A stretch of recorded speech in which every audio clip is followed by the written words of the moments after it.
Oh dear. I didn't even bother reviewing episodes 3 and 4 of Alien Earth because they were so mind-meltingly mundane. After all, nothing really happened, did it? Not unless you're into cringy, everlasting and bizarrely out of context needle drops. And then there was the crowning turd in the water pipe, the baby Groot xenomorph. Well done, Disney. You've outdone yourselves once again. You've managed to turn one of the most fearsome creatures in cinema history into a lovable, cuddly pet who likes scalp massages. What dozy twonk thought this was a good idea? After the absolute bore-fest that was episode 3 and 4, we've got the inevitable standalone episode where we find out what happened on board the Maginot. To be honest, I was surprised we got this episode so early. I thought this might be episode 7 in the series. You know, when something interesting might have happened in the present day part of the story. I mean, Wendy getting herself a new pet was not much of a cliffhanger to end on, and I can't say I was massively disappointed to find out that I would need to wait another week to watch it getting its tummy tickled. Nevertheless, episode 5 was a chance for Alien Earth to get back on track, to give fans a standalone episode of pure, unadulterated horror, where we could forget about Wendy and her dopey brother, where we could forget about androids clicking and gibbering alien languages, where there was no more tedious and pretentious Peter Pan metaphors. All the ingredients were there. A claustrophobic and isolated environment, and you had a cargo hold full of new and mysterious beasties ready to do creepy and diabolical things to a bunch of simpletons. So did the scriptwriters make the most of this episode? No, not in my opinion. It was bland, banal and boring. In my opinion though, the biggest problem with the episode was that it was all a bit of a muddle. Like the rest of Alien Earth, there's just too much going on, and it was as if episode 5 couldn't work out what it was trying to be. Was it a detective mystery or a grim creature feature that makes your skin crawl? The Maginot was trying to be both. Don't get me wrong, this could have worked, but not in an hour-long episode. I don't understand why they didn't make this feature length or 2 hours, because the end product is massively rushed. Maybe if they hadn't wasted 10 minutes of the episode with useless filler and crap comedy, like the scene where the characters are inexplicably joking about Morrow being in his pants, rather than showing concern for the 2 crew members who are having their faces humped by a nightmarish space octopus. Morrow's saboteur detective arc was a blink and you'd miss it moment. There was no real build-up of tension or mystery, and because we didn't get a chance to know any of the characters, we can't formulate any of our own theories as to who may have done it, or decide if we even care.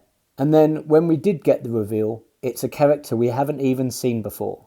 The scene where Teng tells Morrow who was responsible for the sabotage was probably the best moment in the episode. But you can tell they were desperately trying to recreate the twist from Sunshine. Who's the 5th crew member? Unknown. But it wasn't delivered nearly as well. So how about the other story arc? How did all the monsters get free? This is where the episode really fell apart. Firstly, all the characters are just thick as pig shit. For example, this guy. He has to be the dumbest and most pointless character in the history of anything. So you have to wonder why someone so effing useless would be selected for such an important mission. Even the way he was killed was dull and uninventive. It was just a cringy rehash of Holloway's poisoning by David in Prometheus. Couldn't they have thought of something different, more original and interesting? Then we've got this idiot, who within the space of 5 minutes conveniently forgets to seal the lid on the vampire bug jar and doesn't secure a creepy octopus monster capable of tearing your eyes out and invading your brain. Anyone with half a brain cell would be triple checking every lock about 50,000 times. But no, what a complete shagwit. So once again, you have to wonder why someone so fucking useless would be selected for such an important mission. The alien still looks like a bloke on his way to an S&M bondage party. One of the most terrifying things about the xenomorph was that they always weren't on camera for that long. There was something unknown about them. But if you are going to have long lingering shots of them, they need to look way more convincing than this. Morrow has now gone full T-1000. Then we got the fight between the T-Ocellus human and the xenomorph. This was just painfully cheesy and looked like something from WWE.